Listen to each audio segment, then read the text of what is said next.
Mhm.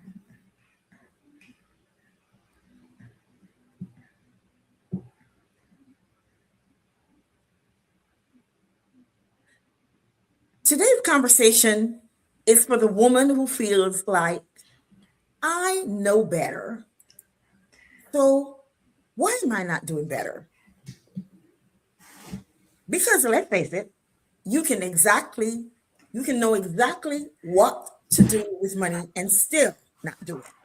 Not because you're lazy, not because you don't care, but because something underneath your confidence, your beliefs, your past experiences, something is getting in the way.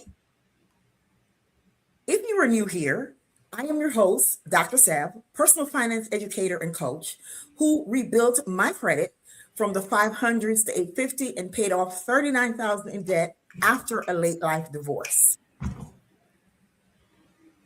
And this is our Women on the Move series, where we highlight women who are building, leading, and redefining success on their own terms. And I forgot my microphone. We've been having some powerful conversations in this series about making money, keeping money, and building something that supports our lives. But today, we're going a little deeper. Today's guest is Nia Adams. She helps people bridge the gap between knowing what to do with money and feeling confident enough to do it. Her full bio will be in the show notes and this video's description. So get comfortable, lean in, and let's get into it. Nia, welcome to the show. Thank you, thank you. I'm happy to be here. This is my favorite topic. Let's talk. Yeah, this is your third time on the show. I think so. Yeah, and then let me just get my microphone set up because I don't know what I was thinking. We were talking away, and I I think forgot that's what it my is. what I my distracted you. I've been known to talk a lot. I That's just forgot why. my microphone.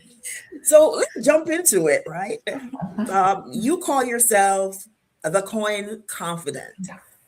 Tell us what made that name feel right for the work that you do. So I actually chose that for a specific reason. As a financial coach, I helped high achieving women. And a lot of times, they say it's lonely at the top. And as you make it up there, it becomes harder to find like minded individuals.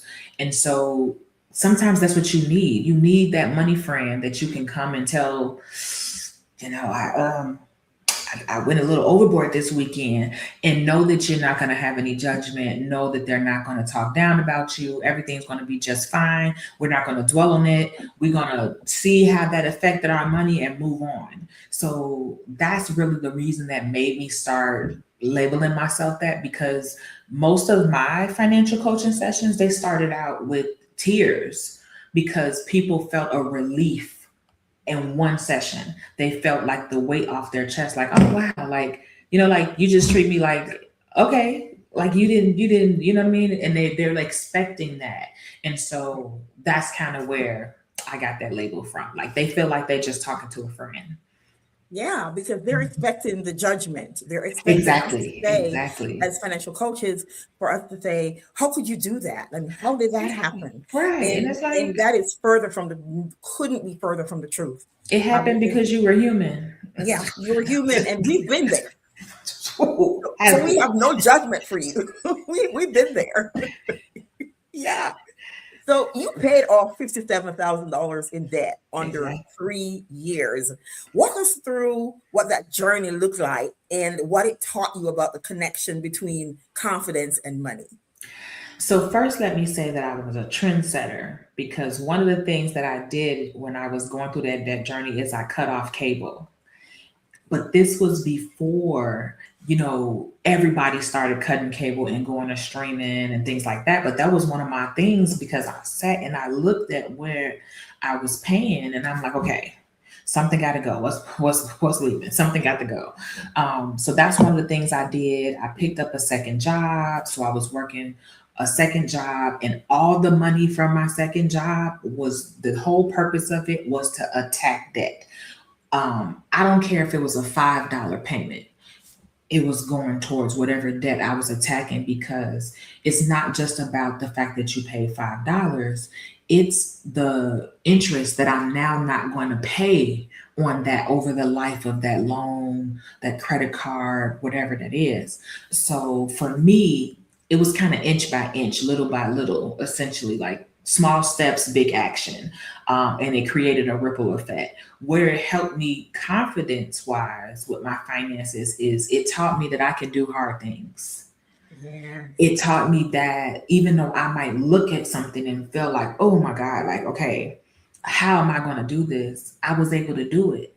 And it just really took me, and I'm not going to say that I did it perfectly. I had weekends where I got paid and I was tired of being on that financial constraint where I just splurged that paycheck and I didn't send the money to directly to debt. But then I got back to it and I got back on it. You know what I mean? So it's like that taught me like, okay, so this is possible. It's more of a lifestyle. It's not like I have to go on a financial diet to do it. Like, and that helped me build confidence. And okay, so now let's look at other things. What other type of financial goals, can I tackle? And it gave me the confidence to now seek knowledge about other topics that I wasn't familiar with. Yeah, I like that because it's not about the sacrifice. It's not about living such a sacrificial life that you can't enjoy it. It's maybe a period of sacrifice Mhm. because you know your long-term goal, but not to the point where it's all about austerity. Yeah. It's bringing in balance while you are whittling down that debt. You are bringing in balance, and I pretty much did the same thing as you did. I didn't quite take a second job, but I had a lot of little things that I was doing on the side because all of that was going towards that student loan. I still Mhm. don't have pay. I still haven't paid it all off, No, I but haven't paid all my student loans either, but the other but debt, yeah, but I yeah. made a big chunk into it. I really paid on, and by doing all of those extra things. So whoever is listening to us, just know that as Nia said, it's the little things that you're doing to whittle away at the debt or whatever expenses that you have to whittle away at it. It doesn't have to be this big thing because it may be overwhelming right now when you look at that big number, but what can you do? What are the small steps that you can take? What are the things that you can do to add $1 here, $2 here? It makes a difference. So that leads me to my next question. You talk a lot again about the connection between confidence and financial success. Where do you see confidence breaking down first for most people when it comes to money? How much time we get? So, one of the things I think that's really crucial is when it comes to applying for new jobs, applying for promotions, negotiating salaries, something that would be so crucial in your financial goals, you being able to bring more money to the table, bring more money towards your financial goals, but you don't have the confidence to apply for it. You don't have the confidence to seek that additional funds. You either have imposter syndrome show up, you're talking yourself out of applying for it, you're talking yourself out of why would you're procrastinating on putting in the application, or you just downright never do it. That's one way. Another way is because you lack confidence, you're buying clothes or other things because you feel like that, well, this will make me look better, to impress people that you probably really don't even like these people, to be honest. But things like that, it shows up. Investing, you can make $500,000 a year, but not feel confident when it comes to making big money decisions. If you cannot make a big money decision on your own without second guessing yourself, without having to need 2, 3, 4, 5 opinions, without having to have somebody else reaffirm what you already think, those are ways that confidence shows up. And it's showing that you don't have the confidence yet. So that's why it's like knowledge is power. I know people say that, but I call BS, because if you don't apply the knowledge, how powerful was it really? Yeah, yeah. So you have to have that confidence to be able to apply the knowledge that you just learned and know and believe that you have the ability to do it, and you have the power to do it. You're supposed to do it, and you deserve that transformation on the other side of doing it. Yeah, I love that. You deserve that transformation. And here's the thing, too, that people need to keep in mind. When you make a decision, you can reverse that decision. And it may cost a little bit to reverse the decision, but you can always reverse the decision. You can Mhm. always say, you know what, I'm halfway there and this is not working. Let me take a step back. Let me detour. So I just want to encourage someone who's listening now that when you are faced with a big decision, and if you're feeling like you want to do it on your own, you don't want to hire a coach, but you want to do it on your own, you think you know what you want to do, that's okay. But let's say you do it and you get halfway there or a third of the way there, and you realize, okay, there's some things I don't know, hire a coach. Mhm. And if you hire one and you're not happy, you're not in sync with each other, hire another one. So, Mhm. fire that person. Coaches are fireable. Is that a word? They're It's going to be fireable. today. Okay. So I want somebody who's listening right now to try to build up that confidence. And that's what we're trying to talk to you about today, is making sure that you build up that confidence, because none of us that are sitting here in front of the microphone, we didn't just wake up with confidence. We made mistakes. We did things and we thought we were right. And we had to reverse. We had to sidestep. We had to retract. We had to do all the things. So I want you to have confidence in whatever decision you're making. Even if you're confidently wrong, have confidence in it. And when you realize that there is something I'm doing that is not working for me, either ask for help, change direction, or something. Okay. Can I add to that? Yeah. So also the only thing that's constant is change. So it does Mhm. not matter that you made a full plan. Plans change. As different things happen, as adjustments happens, life changes, your plan is going to change and that's completely okay. I also have another way that it shows up. Business owners, when it comes to quoting your price and be able to stand firm on your price, owning your worth, that's a direct way that it'll affect you financially in your business. Mhm. I have a program called Practice to Profit that I coach other financial coaches and like building the systems in their business. That's one of the biggest things that every single person comes in there with. They are doing the work, they're speaking for free for exposure after they've been speaking for 5 years. They know this stuff back and forth, but they don't have the confidence to quote and say, I charge $4,000 and stand on it and stay silent. Don't over explain it. Don't backtrack. Don't offer a discount without anybody asking for it. Stop counting other people's pockets that they didn't tell you anything about, like things like that, Yeah. because the confidence has to be there in order for it to stick. That is another whole podcast by itself. Okay. It's That real is though. another whole podcast It's by itself, real. It's because I real. have had that journey where I was like, okay, I'm Me, going to me charge this too. much. Me too. And I know my worth. I know I've been doing this for many, many years. I Mhm, have accreditations. I have, well, I've been to school. I've done all the things. I'm mhm. worth it. I am worth it. So, I've had to look back at that and say, listen, this is my price. And I have it on the website. And I hear people say, well, oh, that's kind of expensive. It's expensive for you, but it's not expensive for the client that is assigned to me. Okay. Mhm, mhm. Because you're not my Exactly. client. You're not my client. You're Mhm, not. So if it's expensive for you, you're not my client. I can point you to somebody else, or mhm. free or whatever services. I can point you to that. And I always say I have a lot of free stuff. I have a lot of free stuff on YouTube, on my podcast, on my social media. But when you talk to me one on one, it costs, baby. Okay, it Yes, costs. like it's time, energy, effort, Yeah. resources, years of credentials, money spent going to all these conferences for Yes. professional Yes. development. All of that is what you're bringing when you show up. Yeah. Yeah. I actually say here, freebies won't Freebies keep won't, you. correct, and paying people pay attention. Yeah. Yeah. Yes, Yeah. ma'am. Okay. I like that one.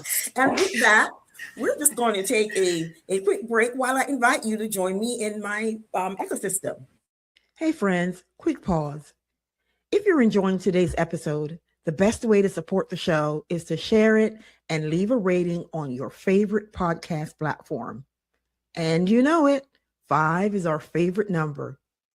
And if you're watching on YouTube, don't forget to like, subscribe, and share. Thank you. All right. And we're back. So let's shift away from the confidence money connection bit for a bit So many people get stuck in the gap between knowing what to do with money and not following through. And I've been one of those. Same, Why do same. you think that is? Well, I mean, there's a levels of reasons. You have the systematic reasons that affect us specifically as the underestimated, as I call us. And then you have other reasons. So some of us, we felt like we've been synonymous with struggle. We felt like we weren't worthy of wealth. We felt like that wasn't something that we deserved, and we had to work on that. Then it's the fear of the unknown. When you don't know something and you don't know about it, sometimes it's hard. And I personally think that education is one of the best weapons against fear. I think that's really big when it comes to investing. You have a lot of people who do well, they save well. I've had customers who save excellently, but they're still scared to invest because they don't know about it. It's a new world to them. You've had society telling us that we weren't supposed to be in those rooms with wealth, and we weren't supposed to. So that's a internal battle that you have to have within yourself. Because with starting a business, with your financial journey, it's a self-awareness journey where you will find out Yes, yes. the things in you that you're going to have to work through and overcome that you never realized was sabotaging yourself and standing in your way. And going through your financial journey and running a business are two really good ways to really identify those and be like, oh, dang, so the call was coming from inside the house. Okay. Like, you will discover that. So I feel like a lot of those things play a factor with putting those roadblocks. Then you have the intentional incorrect information. You have all the smoke signals and the crazy wires and things that's being put out there that's not completely accurate, that will confuse you when you don't really know. Also, you have the societal, money is the root of all evil, more money, more problems. We don't talk about money. You keep your stuff to yourself and you don't talk about your income. Like, it's just so many different layers going on, and you're still trying to navigate life, still trying to do all the things that's considered adulting, but how? So I feel like those are just, we could keep going about the layers of things that are in the way that cause people to have that huge gap between the knowledge and the confidence level and just being able to achieve financial success. Yeah, we need to have a podcast. I need to have a podcast episode, or just maybe a chatting episode with Ooh, money taboo, because there are so many of those that are holding us hostage. I have broken through some of those taboos. I'm sure I girl, still I have have too. some. Yeah. Oh, yeah, I'm sure there's still absolutely. some other ones that are lingering. Mhm. And it would be good to have them out in the open and not just talk naming them, but talking about how we can overcome them. That's one of the ways I open up my sessions. I have different questions I typically ask as the start of my sessions to open up a discussion. And that's one of them. What money myths have you already proven wrong? And then we open and everybody talks about the different things and how. It's a great conversation starter when I give sessions, especially if it's a 2 hour session. It kicks off a great interactive and engaging Yes. discussion because it's everybody has something they heard growing up. Yeah, yeah, we all have. And the beauty of social media is that we get exposed to the truth. And then the beauty of social media is that we get exposed to false teachings. So it is to people like you and I who are doing the work, with the accreditation and training behind us. We have a lot of noise to break through because people don't want to, for the most part, people don't want to do the work. They want to hear what's, press this button, twist, turn around 2 times, and this will happen. And Like we the don't teach clapper. that. Yeah, we don't teach that.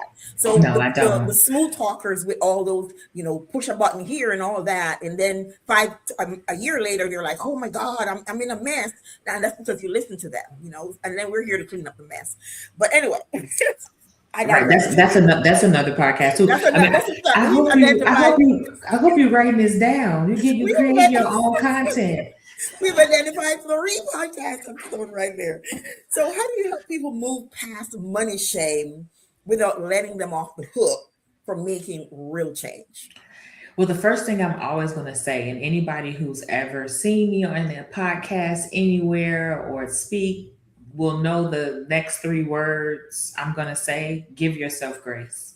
Mhm. That to me is always the first step. A lot of times we allow the shame, the fear of judgment to stop us from even taking that first step in starting to even see what we need to even do in our financial journey. So allowing yourself to make mistakes.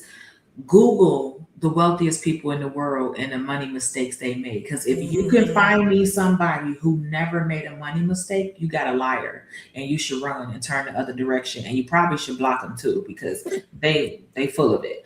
Everybody makes money mistakes, and I want us to normalize it, because that's just a part of it. Because unless you have somebody who's done everything that you're trying to do, and who's talking to you and showing you, like, okay, when you go down this street, it's going to be a red house, then you make a left. If you don't have that and you're creating the mold, you got the chisel with the block of ice, and you creating the sculpture yourself, how are you supposed to do that perfectly? Essentially, you're giving an expectation and putting the pressure on yourself that's impossible to achieve. So sometimes just having that conversation and talking through that can help them make some real revelations, like, oh, you know what, you're right. Like, and then the next thing is when you talk about, as females, not being able to have accounts until 1974, not Yes. even being able to have credit till 1974. Yeah. So how were the people who taught you supposed to become experts in enough time to make you an expert? It's again unrealistic to have those such expectations. So I think that sometimes we have to stop thinking about where we think we should be and what we Mhm. think we should have, and creating these stories and expectations of ourselves, and start to think more about what we've done right. So another thing is, I have a signature framework that I use when I work with my clients, and we don't touch money to the third step. Yes. The first step is proclaiming your MVP status. So, what do you do well with money? Instead of starting off with where you messed up, let's talk about the things you do well. So, okay, maybe you do have a low credit score, but are you at the point now where you're paying your bills on time every month? That's huge. And that's a great money habit to have. So maybe you don't do everything right with money, but let's now see where your good habits are. And that's a good confidence builder to be like, oh, dang, I guess I wasn't that bad, as I thought I was. Because a lot of times we're our own worst critic, and we make it so much Yes. worse in our head than it really is. So those are just a couple of ways that I have like conversations and walk people through being able to own that you made money, which that's the second step in my process is act. Okay, let's deal with the mistakes and own them. It, Yeah. it is what it is. What we gonna do about it? What we gonna do about it though? So. Yeah. Yeah. Lamenting about them is not the end of the process.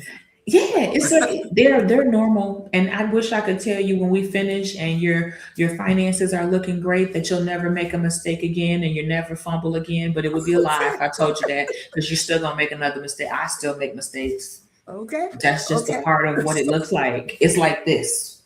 Yeah. Yeah. I I just think made Six Flags, Magic Mountain. yeah. I just made a decision about something and I was like, man, why did you do that? Because I was still caught up in what I thought I knew, forgetting how would I coach a client? And I had to Ah, step back. How would I coach a client with that? And I'm like, I would not tell a client to make the decision you just made, Severin. But you know what? I reversed. I said, okay, I got caught up. So now I'm on the right track. So, yeah, and because that's at the end of okay. the day, you're human. Yeah, None of yeah, us is bionic. I know we use AI, but we're not AI. yeah, So yeah, yeah. AI if you got AI out here making mistakes and hallucinating, how you supposed to be perfect? Okay. AI can't even get it right, and they're a computer, and they out here making mistakes. Yeah. So if someone listening feels like they're falling off the track and financially, what is the first mindset shift? Because we talked before about not starting with money. Coaching should never start with money. It should start with up Hmm. here, the head. Hmm. And so what is the mindset shift they might need to have or take before they even touch a budget or a plan? I would say that you're not alone on an island. You're probably on a continent Like, because there's so many people there with you, they couldn't fit on a country, they couldn't fit in a city, they couldn't fit in a county. You're more so on a continent, and probably like Africa, like the biggest continent. Yeah. So because sometimes for me personally, when I was going through eviction or like foreclosure and bankruptcy, all the things, I felt like I was on an island. I felt like I had to struggle and go through this alone. I felt like if I told somebody else, I would be a burden upon them. And so I kind of suffered in silence throughout my process because I was thinking that it was just me. So understanding that it wasn't just me and finding out that other people didn't get the same knowledge that I didn't get, and other people were making the same struggles that I was struggling with, to me, it helped me feel like, oh, like, it's kind of like giving yourself that relief and kind of clearing some of those stories that we create in our mind and we create about this process and about money, because we're real good for creating some stories in our head, man, Okay. that don't exist, that we don't even have any factual data to back up. We just be making up stuff. I don't know why we do it, but we do it. Yeah. And we build on it. We see we create one scenario, Because we can't have and then it. we just gotta- add on. We just Correct. pile on. We just pile on. It's We- like, well, I think this might happen, and if it happens, this will happen, and before you know it, you're maybe under the sheet with a pillow, with a blanket over your head. Don't want to face the world, because And now you you're just created a avoiding it. scenario that doesn't even Yes. exist. Yeah, so I feel like that's one of the first things in understanding and grasping that it's normal, normalizing it. I know people sometimes feel like, what, normalize wrong? You're not normalizing wrong. You're normalizing that nothing's going to be perfect. Like, nobody's perfect. Practice only makes progress, and that's the goal. Progress is the goal. That's it. As long as you're making progress and you're better than who you were, look at who you were a year ago. Look at where you were 5 years ago. Look at where you were 10 years ago. If you've progressed in that time, stop and give yourself your flowers. Stop and give yourself. We focus a lot of times on the things we haven't achieved. And we're like, oh, I haven't did this yet. I said I was going to do this, but I haven't did. But what have you done? What have you accomplished?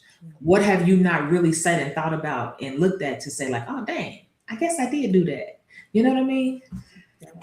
Yeah, and that's where, and I'm not trying to sell coaching here, but that's where coaching helps. Yes, because I'm always a cheerleader. Yeah. And I said, baby, I'm the number one cheerleader, to the point where they be like, well, I start hearing you in my head. I said, very good. The transformation is complete. Yeah, Take that with you. We tend to be emotionally attached, and I say this all the time. We're emotionally attached to our decisions. We're emotionally attached to our money. And Yeah. somebody who comes in and they can see things that we don't see, because we are like this when it comes to our decision. We're tunnel vision. And somebody coming in as a coach, they have no ulterior motive about what decisions to be made. Their goal is to help you make the best decision. So, if you don't have a coach, even unofficially, get somebody who can, or join a community or of people who can help you just kind of think through things. Anyway, so what habits or systems have you seen matter more than income level? Because really, this is a good question here. Okay, it's the habits and systems that matter more than the income level when it comes to long-term financial stability. The first one I'm going to say is delayed gratification. Mm-hmm.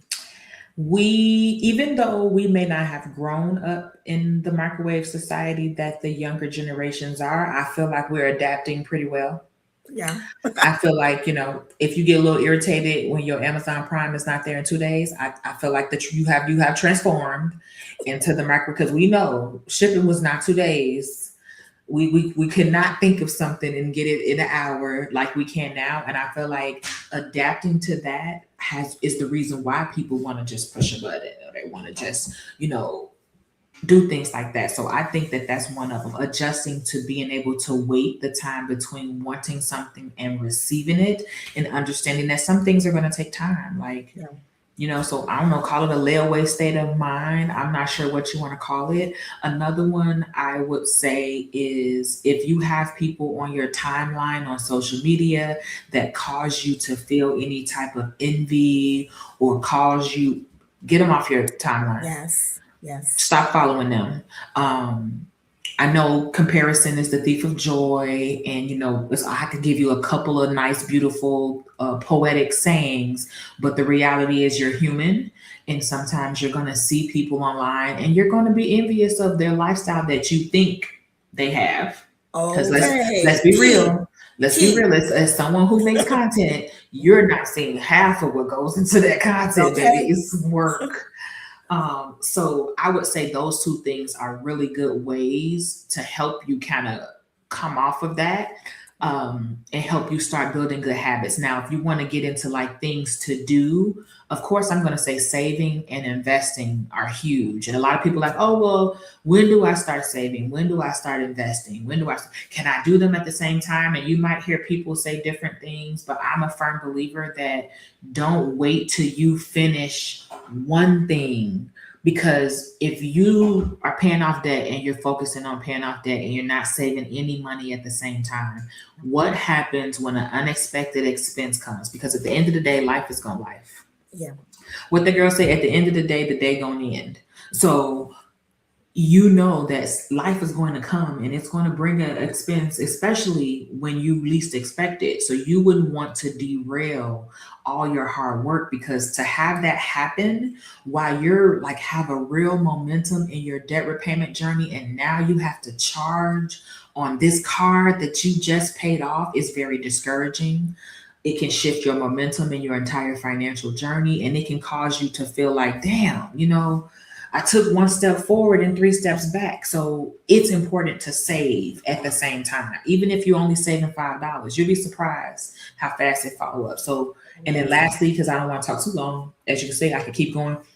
Consistency. So as you start to build good habits and delete your bad habits, you want to work on doing it consistently. And consistently does not mean 7 days a week. Consistently means more times than not. So as long as, if I counted 10 days, more times than not, you work towards this goal, that's considered consistency, and that's considered progress, and you working towards your goal. And as long as you keep doing it, you'll get there. Yeah. Those small habits compound. That man, I could tell you. They do compound, and before you know it, you're thinking. Example. Yeah. I'm decorating my office. We going slow. All we have now is a plant. Give me some time. I'm literally doing one piece at a time because that's what my budget told me. Yeah, before you know it, your thought process change, and you don't even realize.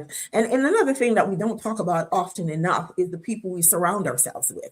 Oh, that's a good one. That's a real good one. Because when we surround ourselves with people, we went through college together, we went through high school together, and we go to vacation every summer. We all go to vacation as a family, and every summer we, or every Christmas or whatever it is, we have these traditions that we do.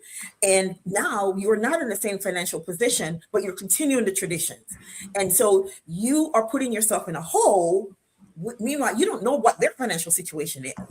And sometimes it takes one person in the group to speak up and say, you know what, I can't afford to do this anymore. Or I want to change our plans to something that's not as expensive.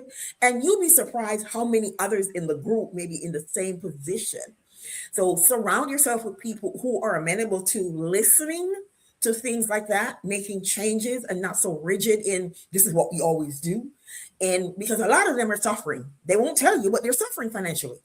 Change people who don't have the same outlook as you, no matter how many years you've been friends with them. You may want to look at how much distance do I want to put. You can still be friends, but how much distance do I want to put between me and them? Because their thinking is corrupting me. And believe me, think other people's thoughts corrupt us. You hear yourself thinking things, saying things, and you're like, where did that come from? The crowd you're in, the books you read, the videos you watch.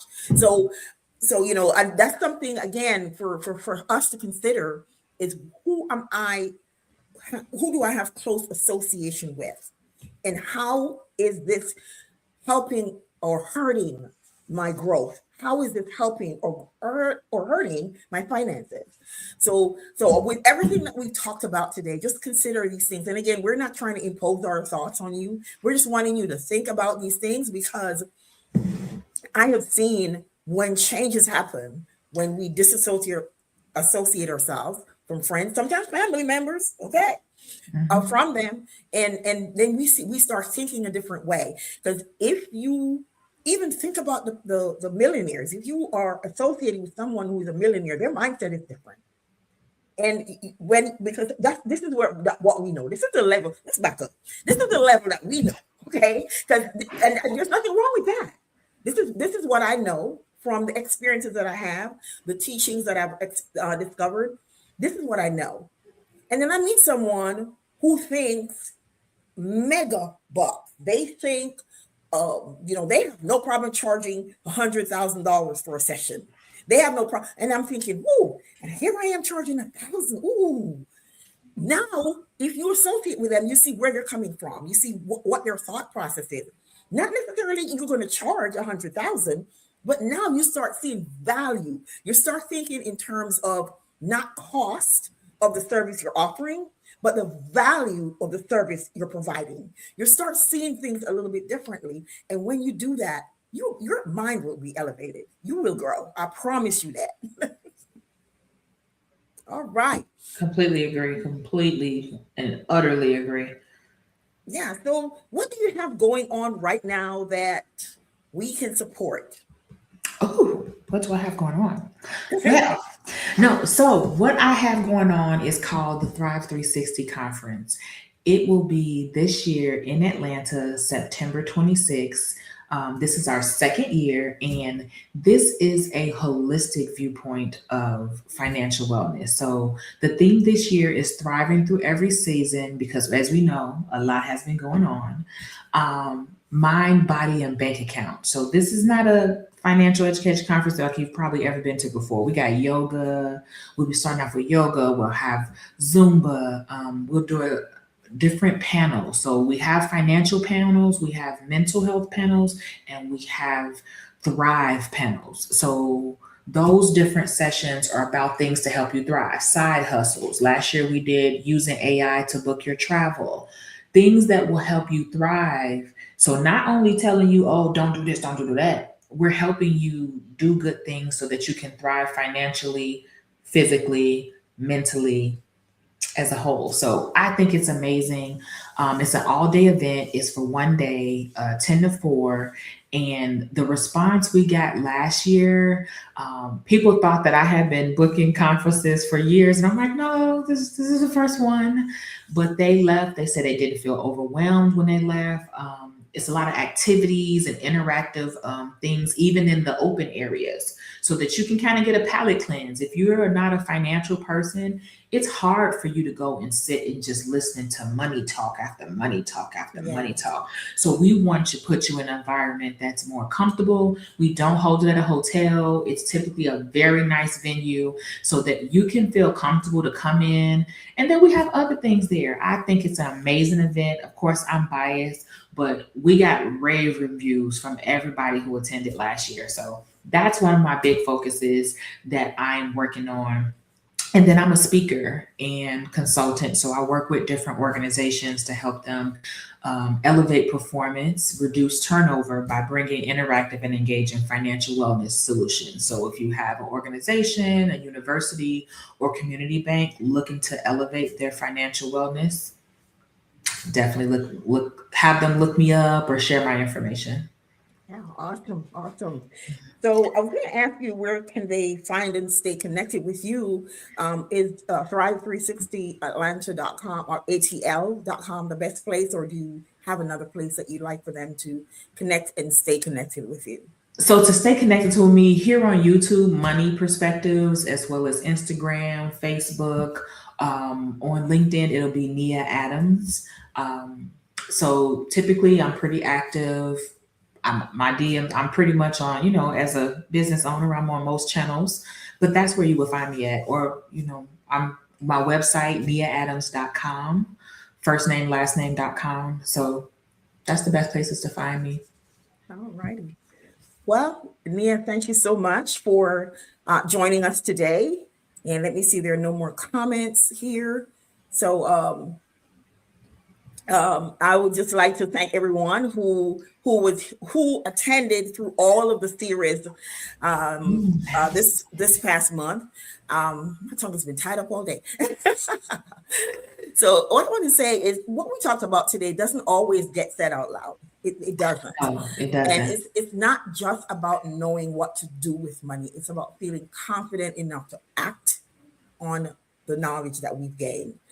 And if that confidence has been shaken by past decisions, which we know it will be, by life, by things not going as planned, that doesn't mean we're stuck.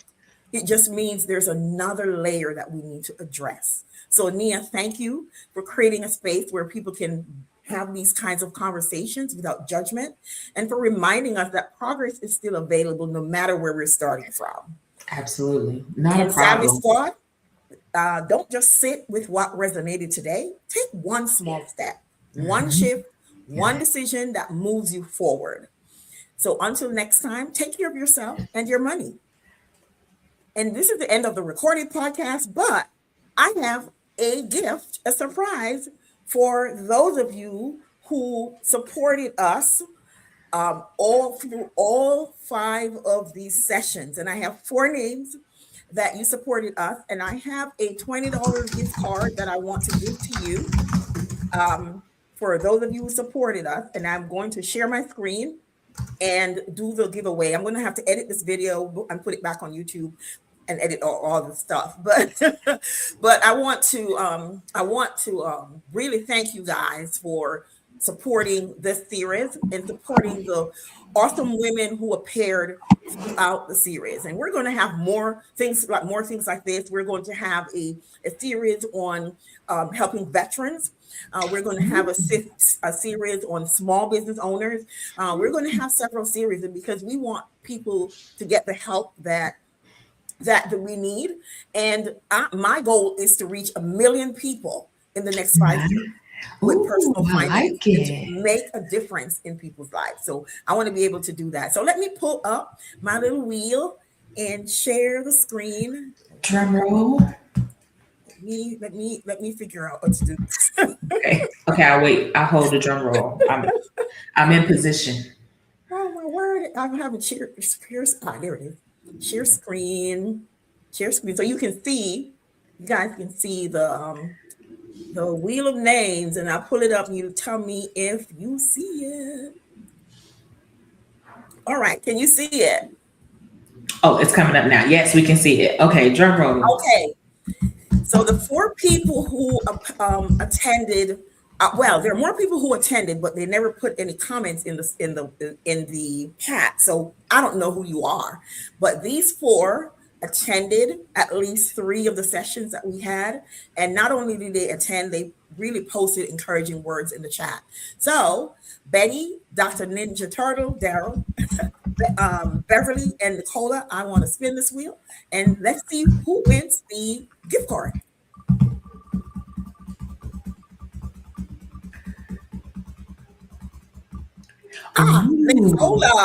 Nicola. So I'm going to stop sharing. All right. Can you hear the sounds? No, we couldn't You hear didn't it. hear it? Oh, No. man, I could hear the sound, the applause. Now we can hear it.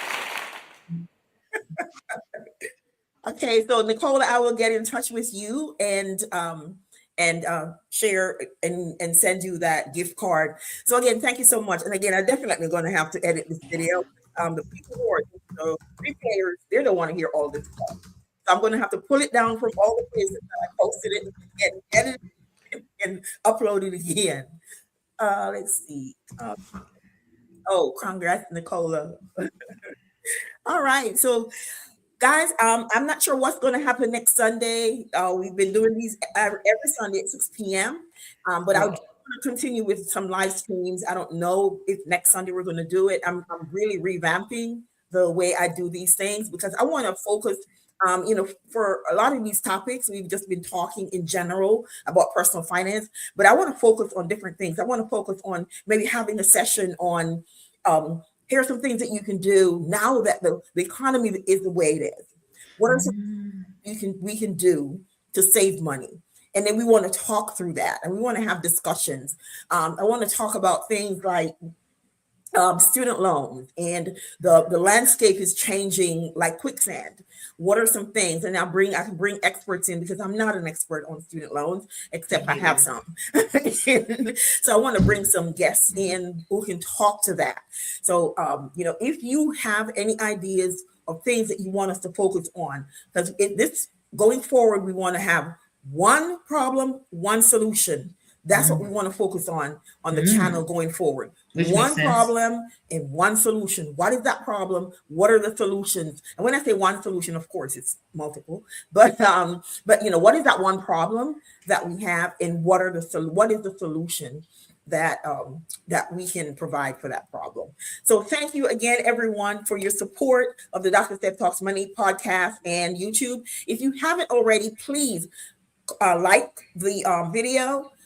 Subscribe, and also go over to you and your favorite podcast platform and follow us there, whether it's Apple Podcasts, Amazon Music, Spotify, whichever one is your podcast platform. Go ahead and follow us there, and leave a comment for us, because it's encouraging to me. I'm doing this out of my own pocket, okay, all the expenses, and I know you didn't tell me to do it, but I'm doing it, and it's encouraging when I see a comment that says, it made a difference to someone. So thank you so much. And I'll see y'all very soon. Keep an eye on the channel so you know when we're going live again.